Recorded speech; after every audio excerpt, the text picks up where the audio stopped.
इंधन संकटामुळे जिल्ह्यातील व्यापारी वाहतूक आणि पुरवठा साखळीवर अत्यंत गंभीर परिणाम झालाय।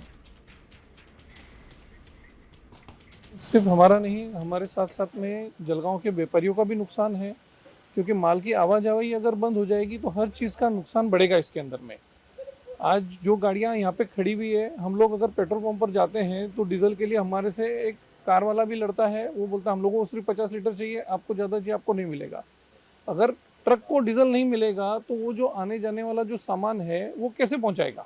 जळगाव जिल्ह्यामध्येची आजची परिस्थिती अशी आहे की गाडीवाला जर पंपावर गेला तर त्याला 20 ते 25 लिटर डिझेल देत आहे, पण गाड्या ह्या पूर्ण भारतातून जळगावमध्ये येतात। कमीत कमी 500-600 गाडी येते, ते आज फक्त जळगावमध्ये 100-150 गाडी येते आहे।